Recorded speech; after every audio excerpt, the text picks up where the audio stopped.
નમસ્કાર વિદ્યાર્થી મિત્રો, સુરત મહાનગરપાલિકા સંચાલિત સુમન હાઈસ્કૂલ નંબર 6, ધોરણ 9, વિષય ગુજરાતી, પાઠ નંબર 19, પંખીલોક. પંખીલોક પાઠના લેખક મણિલાલ હરિદાસ પટેલ. તેમનો જન્મ 9/11/1949. સૌપ્રથમ આપણે લેખક પરિચય મેળવીશું. મણિલાલ હરિદાસ પટેલનો જન્મ મહીસાગર જિલ્લાના મોટા પાલ્લા ગામે થયો હતો.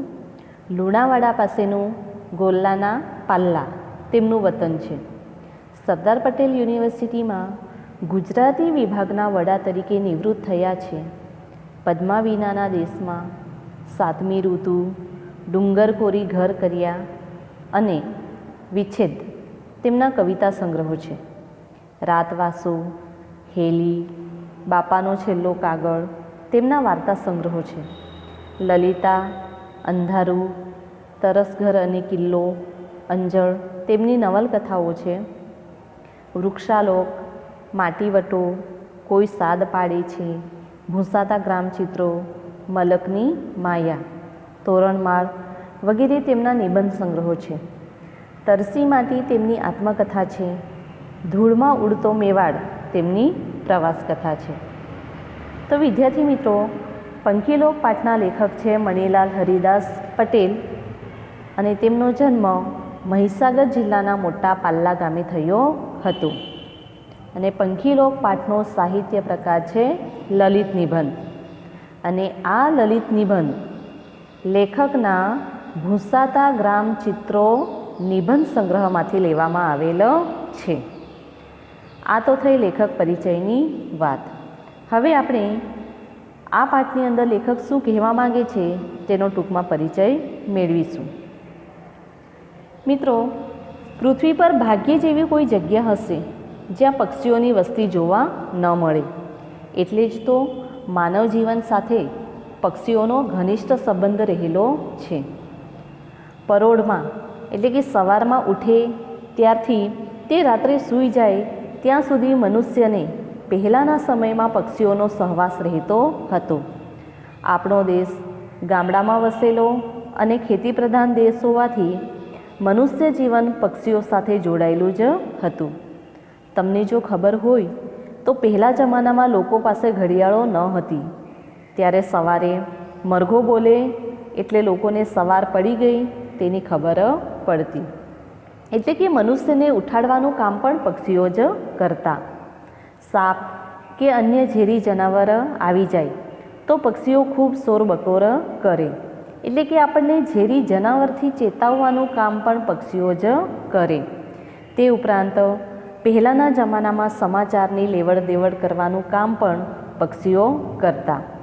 પહેલાંના જમાનામાં કબૂતરના ગળામાં ચિઠ્ઠી લટકાવી દેવામાં આવતી અને કબૂતર તેને યોગ્ય જગ્યાએ પહોંચાડવાનું કામ કરતા. તે ઉપરાંત આપણે જોઈએ તો પક્ષીઓ કુદરતી સંતુલન જાળવવામાં પણ અગત્યનો ભાગ ભજવે છે. ખેતી પાકોમાં વિવિધ જીવાતોનું 60% નિયંત્રણ કુદરતી રીતે થતું હોય છે. એટલે કે પક્ષીઓ પાકમાં થતી જીવાતોને ખાઈ જતા હોય છે. એ રીતે જોવા જઈએ તો પક્ષીઓ ખેડૂતો માટે પણ ખૂબ ઉપયોગી છે. મિત્રો, વૃક્ષો પર્યાવરણને સંતુલિત રાખવાનું કાર્ય કરે છે. વૃક્ષો ગ્લોબલ વોર્મિંગ કે હવામાં રહેલા પ્રદૂષણ જેવી વૈશ્વિક સમસ્યાઓનું સમાધાન કરવાનું કાર્ય પણ કરે છે. તો આ વિવિધ વૃક્ષોને પેદા કરવા માટે પક્ષીઓ કઈ મહત્ત્વની ભૂમિકા ભજવે છે તે જોઈએ. તો તમે જોયું હશે કે ગામની સીમ, તળાવની આસપાસ કે અન્ય પડતર જમીન પર ઘણા બાવળ, વડ, પીપળા જેવા વૃક્ષો ઉગી નીકળે છે. આ વૃક્ષોને ત્યાં કોઈ વાવવા માટે જતું નથી, પરંતુ ઘણા પક્ષીઓ જેવા કે બુલબુલ, લેલા, કબૂતર જેવા પક્ષીઓ વૃક્ષના ફળો ખાતા હોય છે. જ્યારે આ પક્ષીઓ ચરકે ત્યારે તેની ચરકમાં આ વૃક્ષના બીજ હોય છે. જ્યાં આ બીજ નીચે પડે ત્યાં ચરકને કારણે પૂરતું પોષણ મળી રહેતા ચોમાસામાં ઝડપથી ઉગી નીકળે મોટા વૃક્ષોનું રૂપ ધારણ કરે છે. જ્યારે કોઈ જંગલી પ્રાણીઓ કે કોઈ ઢોર ઢાંખર મૃત્યુ પામે ત્યારે કાગડો, ગીધ, સમડી જેવા પક્ષીઓ તેનો ખોરાક તરીકે ઉપયોગ કરી પર્યાવરણને પ્રદૂષિત થતું અટકાવે છે. તો આ રીતે પક્ષીઓ આપણને ઘણા ઉપયોગી છે. પણ આજે આપણે મોટા શહેરોમાં રહેતા બાળકોને 5 પક્ષીઓ ઓળખવા કહીશું તો એમને 5 પક્ષીઓ ઓળખવામાં પણ તકલીફ પડશે. અને આ તદ્દન વાસ્તવિક વાત છે કે જે પક્ષીઓ જાણે અજાણી આપણને આટલા મદદરૂપ હોવા છતાં ધીમે ધીમે આજે આપણે એમને ભૂલતા ગયા છે. અને આ તદ્દન નરવી વાસ્તવિકતા છે. તો વિદ્યાર્થી મિત્રો, આજનો આપણો પાઠ પંખીલોક, જેના લેખક છે મણિલાલ હરિદાસ પટેલ, કે જેમણે પોતાના ઘર, ગામ અને સીમમાં પોતે જોયેલા અનેક પંખીઓના અવાજો, ખોરાક, તેમના રહેવાની જગ્યાઓ વગેરે વિશે સુંદર માહિતી આપી છે.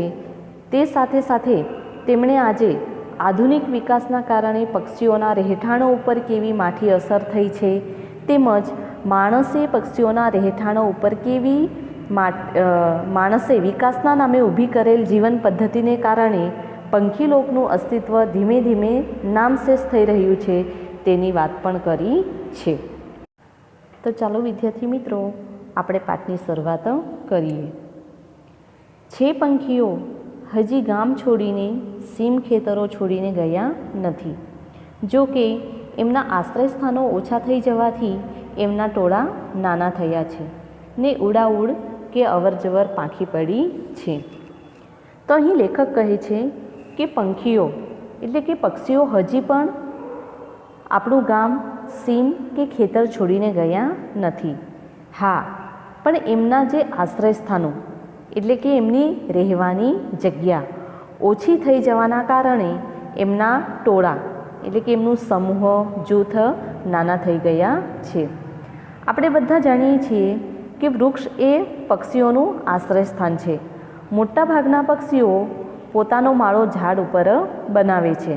પણ હવે ગામડાઓમાં પણ વસ્તી વધવાના કારણે કે બીજા કારણોસર લોકો વૃક્ષો કાપવા લાગ્યા છે, જેથી પક્ષીઓને રહેવા માટેનું રહેઠાણ ન મળતું હોવાના કારણે હવે પક્ષીઓ આપણને ગામ, સીમ કે ખેતરમાં જોવા તો મળે છે, પણ ઓછા જોવા મળે છે. તેમની ઉડાઉડ કે અવરજવર પણ પાંખી એટલે કે ઓછી થઈ ગઈ છે. આ કબૂતરો જ જુઓ ને, નહીં તો ગામડામાં તો કબૂતરોનો પાર નહીં. એ હવે માંડ 8-10ના જૂથમાં જોવા મળે છે. ચબૂતરો તૂટવા સાથે એમના સહવાસ સ્થળો બદલાયા છે.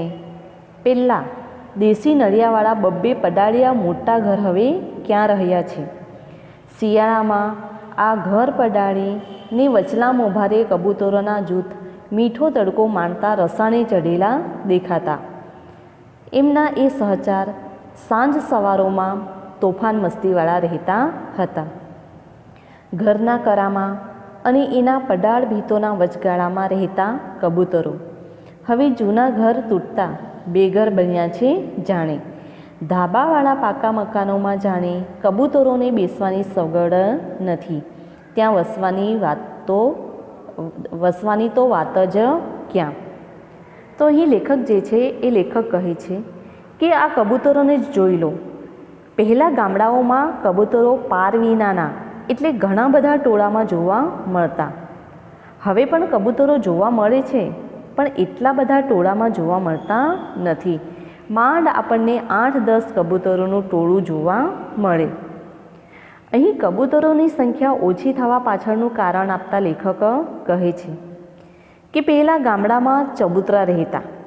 ચબૂતરા એટલે પક્ષીઓના રહેવા, ખાવાની તથા પાણી પીવા માટેની જ્યાં વ્યવસ્થા હોય તેને ચબૂતરો કહેવાય.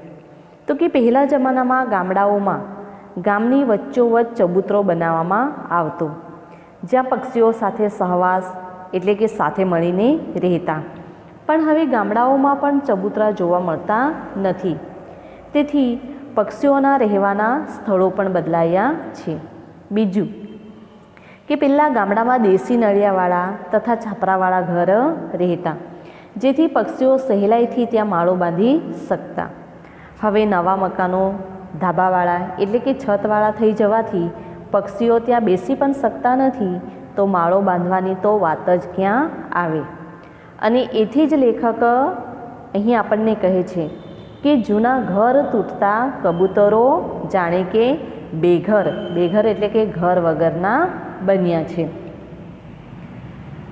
ફળીએ જુવાર બાજરીની ચણ નાખનારા દાદા, વૃદ્ધ, વડીલો ગયા એટલે ફળિયા પંખીઓથી હવે છલકાતા નથી. અરે એવા ફળિયા જ ક્યાં છે જેની પડસાળોમાં પાણીની ઠીબો અને ચણના પાત્રો લટકતા હોય. પડસાળો ગઈ ને ઠીબોય ગઈ. તો પક્ષીઓની સંખ્યા ગામમાં ઓછી થવાના કારણ આપતા લેખક શું કહે છે કે પહેલાં ગામડાઓમાં દાદા, વૃદ્ધ એટલે કે ઉંમરલાયક પુરુષો કે વડીલો ફળિયામાં પક્ષીઓને ચણ નાખતા. ચણ એટલે પક્ષીઓનો ખોરાક. તો કે પહેલાં, અને બીજું જોઈએ તો પહેલાં ફળિયામાં ઘરની પડસાળોમાં પાણીની ઠીબો. હવે અહીંયા પાણીની ઠીબ એટલે શું? તો કે સપાટ તળિયાવાળું ઢાંકણ વિનાનું ગોળ લોખંડ કે માટીનું વાસણ હોય એને કહેવાય છે ઠીબો એટલે કે ઠીબ. તો પહેલાં જોઈએ તો ફળિયામાં ઘરની પડસાળોમાં પાણીની ઠીબો અથવા તો ચણના પાત્રો લટકતા જોવા મળતા કે જેથી પક્ષીઓને ખોરાક કે પાણી માટે આમ તેમ ભટકવું ન પડે. પણ હવે ધીમે ધીમે મકાનો પણ ધાબાવાળા બનવા લાગ્યા એટલે ઘરની પડસાળો પણ ન રહી પાણીની ઠીબો કે ન રહ્યા ફળીએ જુવાર બાજરીની ચણ નાખનારા દાદા. અરે કૂવાએ જૂના થયા ને પડ્યા કે પૂરાયા, કબૂતરો ક્યાં જઈને વસે? ત્યારે તો કૂવાની ભીતરી બખોલની ઠંડકમાં એ નમણા નાજુક પારેવા ઘૂ ઘૂ કરીને પ્રેમ મંત્ર ઘૂંટ્યા કરતા હતા. હવે તો પાણી માટે બોર, હેડપંપ કે સબમર્સિબલ પંપ આવી ગયા છે. ચકલીને નહાવાએ પાણી ખોળવું પડે છે ને સંકોચશીલ હોલોહોલી તો સૂનમૂન બેસી રહે છે. જ્યાં ત્યાં પાણી અને મનગમતી ચણ હતી તે હવે નથી રહ્યા. મારા વાડામાં બોલે બુલબુલ ગાનારા કવિ પણ હવે ક્યાં રહ્યા છે? તો લેખક કહે છે કે પહેલાં ગામડાઓમાં કૂવા જોવા મળતા જ્યાં ગામની બધી સ્ત્રીઓ પાણી ભરવા માટે આવતી. આવા કૂવાઓની અંદર બખોલ બનાવી તેની ઠંડકમાં નમણા નાજુક પારેવા એટલે કબૂતર ઘૂ ઘૂ કરીને પ્રેમોપચાર કર્યા કરતા. પણ હવે ધીમે ધીમે કૂવાઓ પણ પુરાવા લાગ્યા છે. કારણ કે આધુનિક યુગના કારણે આપણે આજના સમયમાં પાણી માટે બોર, હેડપંપ કે સબમર્સિબલ પંપનો ઉપયોગ કરવા લાગ્યા છે. જેથી ગામના કૂવાઓનો કોઈ ઉપયોગ કરતું ન હોવાથી હવે તે ઉજ્જડ બની પુરાવા લાગ્યા છે. બીજું કે જે ઘર આંગણાનું પક્ષી ગણાતું ચકલી, એ ચકલીને પણ જાણે કે નહાવા માટે પાણી શોધવું પડે છે. અને સંકોચશીલ એટલે કે શરમાળ સ્વભાવના હોલોહોલી તો જાણે એકદમ સૂનમૂન એટલે કે શાંત બની ગયા છે. અને પહેલાંના કવિઓ પણ પ્રકૃતિ ઉપર કવિતાઓ લખતા, પણ હવે જાણે કે પ્રકૃતિ ઉપર કાવ્ય લખનારા કવિઓ પણ નથી રહ્યા. ગામ તૂટ્યું ને વૃક્ષો કપાયા, સીમના વૃક્ષોને નહેરના પાણી લાગ્યા તે એ સુકાયા. ઝાડમાં લાકડું જોનારા લોકો વધ્યા, ગામ ઉઘાડું પડી ગયું. હવે અહીં લેખક કહે છે તેમ ધીમે ધીમે ગામડાઓ તૂટવા લાગ્યા છે. કેમ? કારણ કે શહેરોનો વિસ્તાર વધવાના કારણે વૃક્ષો કપાવા લાગ્યા છે અને ઝાડમાં લાકડું જોનારા લોકો પણ હવે વધ્યા છે. આપણા દેશમાં લગભગ 33% જંગલો રહ્યા છે અને જંગલોનો સૌથી વધુ વિનાશ માનવી કરે છે. મનુષ્યના વૃક્ષ કાપવા પાછળ ઘણા કારણો છે. પહેલાં આપણો દેશ પ્રકૃતિ પૂજક દેશ હતો, પણ ધીરે ધીરે આધુનિકરણને કારણે પછી દેશમાં વસ્તી વધારાના કારણે કે નવી વસાહતો સ્થાપવા માટે કે પછી રેલવે, સડક, હવાઈ મથકોનું નિર્માણ કરવા માટે ધીમે ધીમે વૃક્ષો કપાવા લાગ્યા છે. બીજું કે લોકો પોતાના ઘરોમાં ફર્નિચર બનાવવા માટે કે બળતણ માટે પણ વૃક્ષોને કાપી નાખે છે. જાણે કે મનુષ્યો પોતાના સ્વાર્થને માટે વૃક્ષોને કાપે છે. અને જે મનુષ્ય એ વૃક્ષને કાપે છે એ જ મનુષ્ય એ નથી સમજતો કે જે વૃક્ષને એ પોતાનું ઘર બનાવવા માટે કાપી રહ્યો છે તે વૃક્ષ ઉપર કંઈ કેટલાય પક્ષીઓના ઘર હશે. અને તેથી જ અહીં લેખક આપણને કહે છે કે ઝાડમાં લાકડું જોનારા લોકોની સંખ્યા હવે વધી છે. હવે ગામડાઓમાં પણ વૃક્ષો કપાઈ જવાના કારણે જાણે કે ગામ ધીમે ધીમે ઉઘાડું પડી ગયું છે. લેલાના ટોળા તો ઘરવાડાથી લઈને સીમ વગડો માથે લઈને હજી એ કલકલાટ કરી મૂકતા ઉડે છે, પણ ચકલી હોલા ઘટી ગયા છે. અરે ચીકચીકાટ કરી મૂકતી પીળી ચાંચવાળી કથ્થઈ કાળી કાબરોએ ઓછી દેખાય છે. ચોટલા કાબર પણ ઘટી છે. તો લેલા પક્ષી હંમેશા ટોળામાં રહેવાનું પસંદ કરે છે. તમે ક્યારેક સવારે કે સાંજે આકાશમાં એક સામટા એક સરખી લાઇનમાં ઉડતા પક્ષી જોયા હશે. તે લેલા પક્ષી છે. તો લેખક કહે છે કે લેલા પક્ષી હજુ પણ આપણને જોવા મળે છે, પણ હોલો અને ચકલી હવે આપણને એટલા મોટા પ્રમાણમાં જોવા મળતા નથી, અને ચીકચીકાટ એટલે કે કલબલાટ કરતી કાબરો પણ હવે ઓછી દેખાય છે. હા, કાગડા છે, પણ ચરાના વડ ઉપર એમની સભાઓ હવે ભરાતી નથી. એક સામટા ભેગા થયેલા કાગડા કદીક જ જોવા મળે. એવી સંખ્યામાં એ ક્રાકા કરતા ટોળે વળતા. જ્યારે કોઈ કાગડાનું સબ જોતા અમે કહેતા કાગડા લોકાચારે મળ્યા છે. હવે એક સામટા કાગડાઓને લોકાચારે જતા જોવાનું સરળ, સહજ કે હાથ વગું નથી રહ્યું. તો અહીં લેખક કહે છે કે હજુ આપણને કાગડા જોવા તો મળે છે, પણ પહેલાં પાદરના વડના ઝાડ ઉપર ઘણા બધા કાગડાઓ ભેગા થતા, જાણે કે એ લોકોની સભા ભરાતી. હવે એટલા મોટા પ્રમાણમાં કાગડાઓ આપણને ભેગા થયેલા જોવા મળતા નથી. નહીં તો આ કાગડા કોઈ પ્રાણીનું સબ જોઈ કે તરત કા કા કરી બધા કાગડાને ભેગા કરી દેતા. તેથી જ તો કાગડાને સફાઈ કામદાર પણ કહેવાય છે. કોઈ જગ્યાએ કોઈ ઢોર મરી જાય તો મ્યુનિસિપાલિટીવાળા નહીં પહોંચે તે પહેલાં કાગડાઓ પહોંચી જાય 70થી 80% સફાઈઓ કરી નાખે. અને એટલા માટે જ તો અહીં લેખક કહે છે કે આટલા બધા કાગડા જ્યારે એકસાથે ભેગા થતા ત્યારે લેખક વિચારતા કે કાગડા લોકાચાર એટલે કે દુનિયાદારી પ્રમાણે મરણ થયા પછી જે વિધિઓ કરવામાં આવે છે તેને કહેવાય છે લોકાચાર. તો લેખક શું વિચારતા કે કાગડા ક્યાં નીકળ્યા છે? લોકાચારે નીકળ્યા છે. પણ હવે એક સાથે આટલા બધા કાગડાઓને એક સાથે ભેગા થયેલું જોવું હવે સરળ રહ્યું નથી.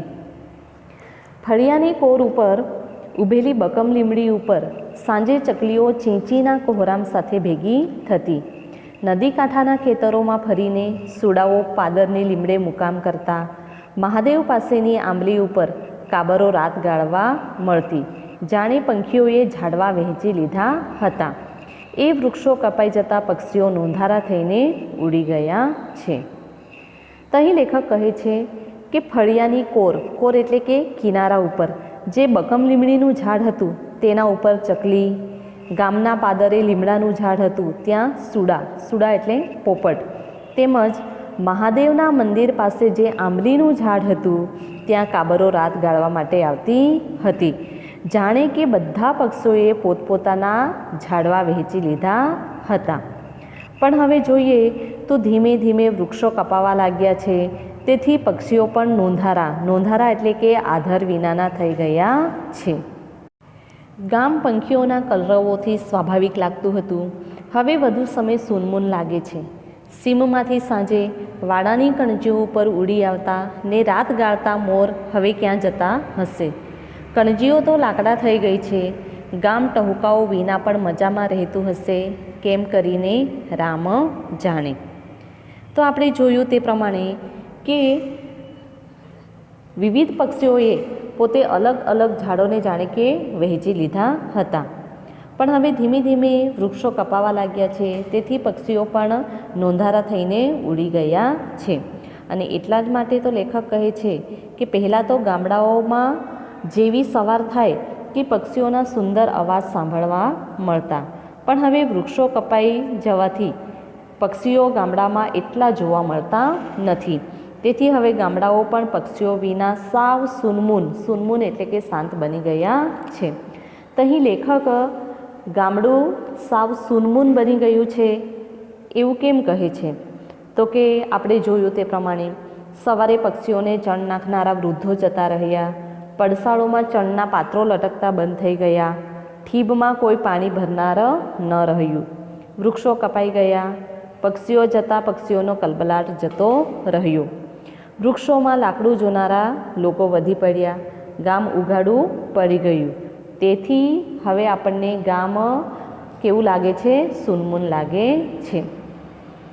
સાંજે જે વાડાની જે કણજીઓ છે, કણજી એટલે કે કણજીના ઝાડ ઉપર મોર પક્ષી રાત ગાળવા માટે આવતા હતા, પણ હવે કણજી પણ શું બની ગઈ છે? લાકડું બની ગઈ છે. એટલે કે લોકો કણજીને દાંતણ કરવા માટે જ એનો ઉપયોગ કરે છે. અને એટલા માટે જ અહીં લેખક કહે છે કે ગામ ટહુકાઓ વિના પણ મજામાં રહેતું હશે કે કેમ કરીને રામ જાણે. હા, ખેતરોમાં હજી ટીટોડીઓ વગતીથી રડતી જીવતરની આશા બંધાવે છે, પણ તળાવના પાણી સાથે કમળતો ગયા, સાથે પેલી જળ કુકડીઓએ ખપી ખૂટી. તો કે અહીં લેખક કહે છે કે હા, હજુ પણ આપણને જાણે કે નવા જીવનની આશા બંધાવતી ટીટોડી ખેતરોમાં ફરતી દેખાય છે.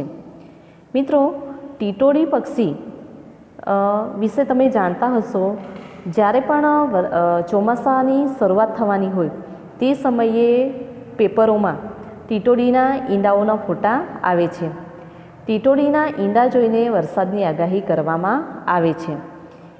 ઘણીવાર એવી માન્યતા પણ છે કે ટીટોડી 4 ઈંડા મૂકે તો ખેડૂતો એવો અર્થ કાઢે છે કે વરસાદ 4 દિશામાં અને 4 મહિના અને સારો થશે.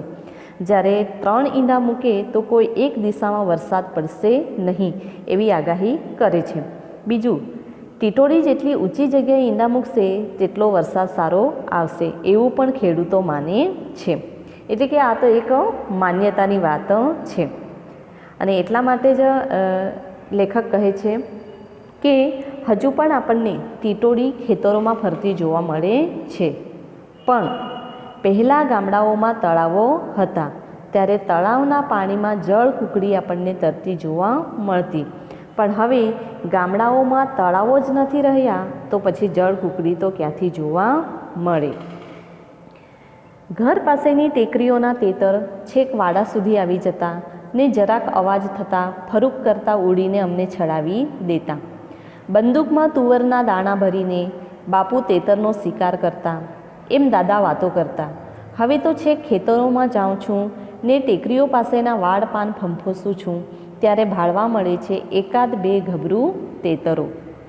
તો અહીં લેખક કહે છે કે લેખકના ઘર પાસેની જે ટેકરીઓ હતી ત્યાંના તેતર પહેલાં તો છેક લેખકના વાડા સુધી આવી જતા અને જરાક પણ અવાજ થાય કે ફરૂક કરતાં ઉડી જતા ને જાણે એમને શું કરતા? છળાવી દેતા, એટલે કે છેતરી દેતા. અને લેખકના દાદા એવી વાતો કરતા કે બંદૂકમાં તુવેરના દાણા ભરીને બાપુ તેતરનો શિકાર કરતા.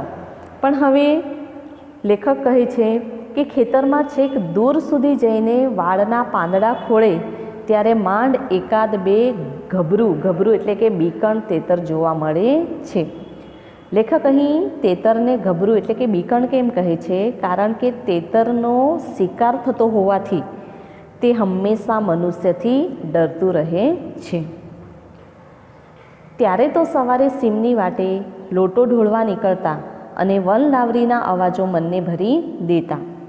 મરઘીથી જરાક નાની એવી વનલાવરી એના પીછા પરના ટપકાની ભાત જોવાની તાલાવેલી રહેતી.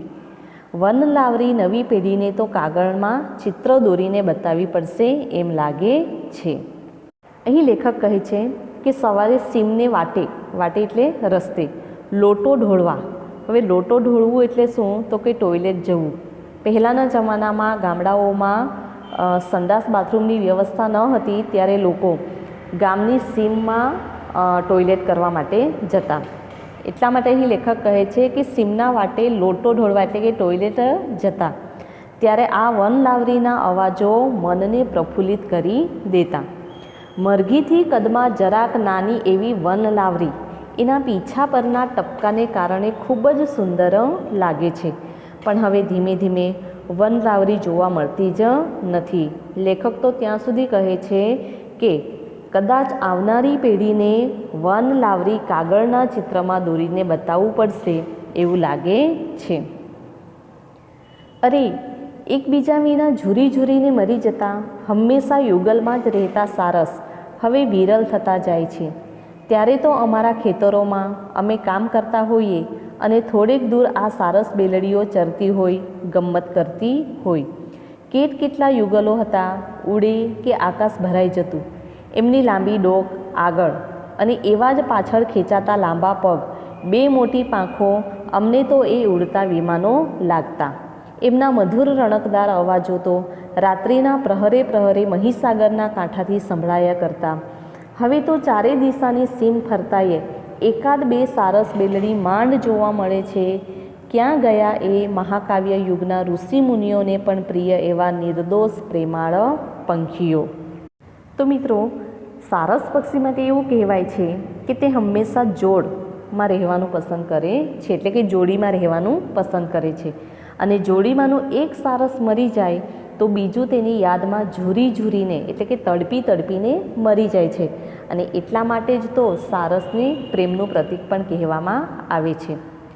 તો અહીં લેખક કહે છે કે આવા જોડીમાં રહેતા સારસ પક્ષીઓ, એટલે કે યુગલમાં રહેતા સારસ હવે વિરલ એટલે કે દુર્લભ થતા ગયા છે. હવે આપણને એટલા મોટા પ્રમાણમાં જોવા મળતા નથી. અને લેખક કહે છે તે પ્રમાણે કે તે સમયે એ લોકો જ્યારે ખેતરોમાં કામ કરતા હોય ત્યારે આ સારસ બેલડી થોડેક દૂર દાણા ચરતા જાય અને એકબીજા સાથે મસ્તી કરતા, ગમ્મત કરતા જાય. તો એવા સારસ પક્ષીઓ હવે આપણને ધીમે ધીમે દેખાતા ઓછા જોવા મળે છે. અને આ સારસ પક્ષી જ્યારે ઉડે ત્યારે તેની લાંબી ડોક આગળ અને બે પગ પાછળ ખેંચીને બે મોટી પાંખો વડે જ્યારે આકાશમાં ઉડે ત્યારે આપણને એવું લાગે કે જાણે કોઈ વિમાન ઉડી રહ્યું છે. અને એટલા માટે જ અહીં લેખક કહે છે કે એવા જે સારસ પક્ષીઓ આપણને ઘણા બધા મોટા પ્રમાણમાં જોવા મળતા હતા, એ જ સારસ પક્ષીઓ હવે આપણને દેખાતા જોવા મળતા નથી. એટલા માટે તો લેખક અહીં કહે છે કે હવે તો ચારે દિશાની સીમાઓ ફરીએ તો માંડ આપણને એકાદ બે સારસ બેલડી જોવા મળે છે. ખેતરોના ક્યારાઓમાં પાણી ફરે છે ત્યારે થોડા ઢેક અને બગલા આવી બેસે છે. લણણી થયેલા ખેતરોમાં દિવાળી ઘોડાઓ પૂંછડી હલાવતા ઉડે છે. કાળિયા કોસી પણ ફળિયેથી ખેતર સુધી આંટા ફેરો મારતો ઉડે છે, જાણે કશાકનું સુપરવિઝન કરતો રહે છે. એ હજી પૂંછડીની સળી હલાવતા પતરંગા હવામાં સેલ્લારા લે છે ને ઉડતા વેત પીછાના અંદરના રંગોથી આભને સીમને છાંટી દેતા ચાસ વીજળીની તાર લાઈનો ઉપર મૂંગા બેસી રહે છે. ક્યાંક કલકલીઓ તાર સ્વરે બોલે છે, સરદ ઉતરતા કંસારા બોલે છે પણ દેખાતા નથી. ત્યારે તો ધૂળિયા નેરિયામાં હુદહુદ ચણતા રહેતા હવે તો એના દર્શન પણ દુર્લભ થયા છે. હા, સવારમાં દરજીડા અને બુલબુલ સંભળાય છે પણ દૈયડના ઝીણા ટહુકા ભાગ્યે જ સંભળાય છે. ક્યાંકથી ઝીણું તીણું ટહુકતો શક્કરખોર ફૂલો શોધતા આવે છે. તો જ્યારે ખેતરના ક્યારાઓમાં પાણી વાળવામાં આવે છે ત્યારે પાણી વાળવાથી જમીનમાંથી નીકળતા જીવડાને ખાવા થોડાક ઢેક અને બગલા આવીને બેસે છે. લણણી એટલે કે પાક કાપવાની ક્રિયા, એટલે કે પાક કપાઈ ગયા પછીના જે ખુલ્લા ખેતરો હોય તેમાં દિવાળી ઘોડો પૂંછડી હલાવતો આમ તેમ ઉડતો જોવા મળે છે. તો મિત્રો, આ દિવાળી ઘોડો પક્ષી ખોરાક શોધતી વખતે કે જમીન પર ચાલતી વખતે ઘોડાની માફક પૂંછડી સતત ઊંચી નીચી કરે છે. અને દિવાળીના તહેવાર સમયે પહેલી વાર દેખાતું હોવાથી તેને દિવાળી ઘોડો પણ કહેવામાં આવે છે. હવે અને હવામાં હિલોળા લેતું હોય એ રીતે એ શું કરે છે? ઉડે છે. અને ઉડતી વખતે પણ એ સતત બોલતું રહે છે. તો અહીં લેખક કહે છે કે પાક કપાઈ ગયા પછીના જે ખુલ્લા ખેતરો છે એ ખુલ્લા ખેતરોમાં દિવાળી ઘોડો પૂંછડી હલાવતો આમ તેમ ઉડતો જોવા મળે છે. ત્યાર પછી આપણે જોઈએ કે કાળિયા કોસી પણ ફળિયેથી ખેતર સુધી આંટા ફેરો મારતો ઉડે છે, જાણે કશાકનું સુપરવિઝન કરતો રહે છે. તો અહીં કાળિયા કોસી એ વાડી વગડાનું પક્ષી છે અને કાળિયા કોસી પણ ફળેથી ખેતર સુધી જાણે કે શું કરે છે, આંટા ફેરા મારતો ઉડતો નજરે પડે છે. જાણે ગામના ફળિયેથી ખેતર સુધીનું સુપરવિઝન એટલે કે નિરીક્ષણ કરતો હોય તેમાં ઉડે છે. એમ પણ જોઈએ તો કાળિયા કોસીને પોલીસનું બિરુદ મળેલ છે અને તેથી જ જાણે તે શું કરે છે, પોલીસની જેમ પહેરેદારી કરે છે. ત્યાર પછી આગળ જોઈએ કે એ હજી પૂંછડીની સળી હલાવતા પતરંગા હવામાં સેલારા લે છે. અહીં લેખક કહે છે તે પ્રમાણે કે હજી પણ પૂંછડીની સળી હલાવતો પતરંગો હવામાં સેલારા લે છે. સેલારા લેવું એટલે કે ફરવું. હવે પતરંગો જે પક્ષી છે એ પક્ષી ચકલીની સાઈઝનું આ પક્ષી છે અને એના નામ પ્રમાણે જેના ગુણ પણ છે. એનો રંગ કેવો છે તો કે પાંદડા જેવો છે અને ક્યારેય પણ આ પક્ષી એક જગ્યાએ સ્થિર થઈને બેસતું નથી. તે બસ આમ તેમ ઉડ્યા જ કરે છે. એ શું કરશે, ઉડીને હવામાંથી કોઈ જીવડું પકડે કે પાછું તે પોતાની જગ્યાએ આવીને બેસી જાય છે. અને એટલા માટે જ અહીં લેખક કહે છે કે પૂંછડીની સળી હલાવતો પતરંગો બસ હવામાં શું કરે છે, સેલારા લે છે એટલે કે બસ ઉડ્યા જ કરે છે. ને ઉડતા વેત પીછાના અંદરના રંગોથી આભને સીમને છાંટી દેતા ચાસ વીજળીની તાર લાઈનો ઉપર મૂંગા મૂંગા બેસી રહે છે. તો ઉડતાની સાથે પોતાના રંગેબીરંગી પીછાના રંગોથી આકાશ અને સીમને રંગેબીરંગી કરી દેતું ચાસ પક્ષી પણ હવે તો વીજળીના તાર ઉપર મૂંગું મૂંગું બેસી રહે છે. ક્યાંક કલકલિયો તાર સ્વરે બોલે છે. તો કે હા, ક્યાંક ક્યાંકથી આપણને કલકલિયાનો તાર સ્વર સાંભળવાનો મળે છે. હવે અહીં લેખક એવું શા માટે કહે છે કે કલકલિયાનો તાર સ્વર સાંભળવાના મળે છે? તો કે કલકલિયો એનો અવાજ કેવો છે, એકદમ કર્કશ અને મોટો હોય છે. તે ઉડતા ઉડતા પણ બોલે, બેઠો હોય તો પણ બોલે અને બેઠો હોય ત્યારે પણ એવી ઊંચી સીટી મારે કે જાણે આપણા કાનમાં કોઈની કિકિયારી સાંભળી હોય એવું લાગે. અને એટલે જ તો હિન્દીમાં તેને કિલકિલાના નામથી પણ ઓળખવામાં આવે છે. તો કે એવા કલકલિયા પક્ષીનું જે કર્કશ અવાજ જે છે એ ક્યારેક ક્યારેક સાંભળવા મળે છે. શરદ ઉતરતા કંસારા બોલે છે પણ દેખાતા નથી. તો શરદ ઋતુના આગમન થતાની સાથે જ કંસારાનો અવાજ તો સંભળાય છે પણ આપણને દેખાતો નથી. વિદ્યાર્થી મિત્રો, આ કંસારા પક્ષીને બીજા ટૂંકટૂંકના નામથી પણ ઓળખવામાં આવે છે.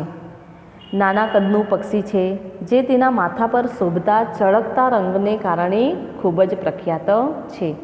તેના ગળામાંથી નીકળતો ટૂંક ટૂંક અવાજ એ તાંબા પિત્તળના વાસણ બનાવતા કારીગર કે જેને આપણે શું કહીએ છીએ, કંસારા દ્વારા સતત હથોડી ટીપવાથી થતા અવાજ જેવો હોય છે, તેથી તેને કંસારા નામ મળ્યું છે. અને આવું કંસારાનો અવાજ આપણને ક્યારે સાંભળવા મળે છે? શરદ ઋતુના આગમન થતાની સાથે જ સાંભળવા મળે છે. ત્યારે તો ધૂળિયા નેળિયામાં હુદહુદ ચણતા રહેતા, હવે તો એના દર્શન પણ દુર્લભ થયા છે. તો અહીં લેખક કહે છે કે પહેલાં તો ગામની સાંકડી ગલી કે સાંકડા રસ્તાઓ, નેળિયા એટલે શું? તો કે સાંકડો ગલી અથવા તો રસ્તો જેને કહેવાય છે નેળિયા. તો પહેલાં તો ગામની સાંકડી ગલી કે સાંકડા રસ્તાઓ પર હુદહુદ દાણા ચણતા દેખાતા. હવે તો હુદહુદ પક્ષી પણ ભાગ્યે જ જોવા મળે છે. તો આ હુદહુદ પક્ષીને પણ ગુજરાતીમાં બીજું એને ઘંટી ટાકણો તરીકે પણ ઓળખવામાં આવે છે. કેમ એને ઘંટી ટાકણો તરીકે પણ ઓળખવામાં આવે છે? તો કે આ પક્ષી જ્યારે બોલે ત્યારે જૂના જમાનામાં જોવા મળતી પથ્થરની ઘંટીને ટાંકતી વખતે થતા અવાજને મળતો આવે છે. તેથી તેને ઘંટી ટાકણો નામ અપાયું છે. હિન્દીમાં તેને હુદહુદના નામે ઓળખવામાં આવે છે અને હવે મોટાભાગે ગુજરાતીમાં પણ તેને હુદહુદથી જ ઓળખવામાં આવે છે. તો એવા હુદહુદ આપણને હવે ભાગ્યે જ જોવા મળે છે. હા, સવારમાં દરજીડા અને બુલબુલ સંભળાય છે પણ દૈયડના ઝીણા ટહુકા ભાગ્યે જ સંભળાય છે. તો અહીં લેખક કહે છે તે પ્રમાણે કે ક્યારેક સવારમાં દરજીડા અને બુલબુલના અવાજ આપણને સાંભળવા મળે છે પણ દૈયડ પક્ષીના ઝીણા ટહુકા તો ભાગ્યે જ સાંભળવા મળે છે, એટલે કે સાંભળવા મળતા જ નથી. ક્યાંકથી ઝીણું તીણું ટહુકતો શક્કરખોર ફૂલ શોધતા આવે છે, અને ક્યારેક ક્યારેક ક્યાંકથી ઝીણું ઝીણું ટહુકતો શક્કરખોર ફૂલોનો રસ પીવા માટે ફૂલો શોધતા આવતો આપણને નજરે પડે છે. કહે છે કે વિલાયતી ખાતરો અને વિલાયતી દવાઓ ખેતરોમાં વપરાવા માંડ્યા ને જીવજંતુ ઘટવા માંડ્યા ત્યારથી પંખીઓનું પર્યાવરણ પણ જોખમાયું છે. સાચી વાત છે. જમીનને વણખેડીએ પોચી રાખતા પેલા જમીન ખેડૂ અળસિયાએ નથી બચ્યા. ઝેરી દવાનો પટ્ટો અનાજને એ લાગ્યો છે ને હવાને, જાણે રહ્યા સહયા પંખીઓ ઉદાસ આંખે જોતાં જોતાં આપણને ખમૈયા કરવાનું કહે છે. પણ યંત્રો આગળ હવે કલરવો જાણે સંભળાતા નથી. તો અહીં લેખકે પક્ષીઓનું પર્યાવરણ જોખમમાં કેમ મુકાયું છે તેના કારણ આપતા જણાવે છે કે વિલાયતી દવાઓ અને વિલાયતી ખાતરોનો ખેતરોમાં વપરાશ કરવાના કારણે જીવજંતુનું પ્રમાણ ઘટવા માંડ્યું. તે ઉપરાંત જોવા જઈએ તો શહેરીકરણની આંધળી દોટમાં વૃક્ષોનું આડેધડ થઈ રહેલું નિકંદન, જંતુનાશક દવાઓનું ઝેર, મોબાઈલ ટાવર્સમાંથી નીકળતા રેડિયેશનની અસર, વાહનોનો ધુમાડો વગેરે કારણોને લીધે પણ પક્ષીઓનું અસ્તિત્વ જોખમમાં મુકાયું છે. અને પહેલાં તો જમીનને ખેડ્યા વગર પોચી અને ફળદ્રુપ બનાવનાર જમીન ખેડૂ એટલે કે જમીનને ખેડનારા અળસિયા પણ હવે જમીનમાં નથી બચ્યા. એટલે જ તો લેખક કહે છે કે ઝેરી દવાની અસર માત્ર અનાજને જ નથી થઈ, પણ ઝેરી દવાની અસર હવાને પણ થઈ છે. અને તેથી જ તો જે થોડા ઘણા જે પક્ષીઓ બચ્યા છે તે પણ ઉદાસ આંખે જોતાં જોતાં આ દ્રશ્ય જોતાં જોતાં જાણે કે આપણને ખમૈયા એટલે કે થોભવાનું કહે છે. પણ યંત્રોના અવાજની સામે પક્ષીઓના કલરવો, પક્ષીઓના ગુંજન, પક્ષીઓનો અવાજ જાણે કે મનુષ્યને સંભળાતો જ નથી. ગીધ, સમડી, ઘુવડ, ચીબરી પણ કોતરોની કણજીઓ પાંખી પડતા મૂંઝાવા લાગ્યા છે. હોલો, ચકલી, કાગડો માળા માટેની જગ્યા શોધવા બાવરા લાગે છે. થોડા ઝાડ છે ને એમાં કાળે ઉનાળે મીઠું બોલતી કોયલ હજી સંભળાય છે. એના અવાજમાં વેદના પણ છે ને થોડી ચીમકી પણ. ક્યારેક જ જોવા મળતું લક્કડખોદ હજી મારી લીલીછમ છાતીમાં ચાંચ મારતું કળાય છે. હું મને પૂછું છું, ક્યાં છે મારો પંખી લોક? તો અહીં લેખક કહે છે કે ગીધ, સમડી, ઘુવડ જેવા પક્ષીઓ પણ કોતરોની કણજીઓ ઓછી પડતા, પાંખી પડતા જાણે કે હવે મૂંઝાવા લાગ્યા છે.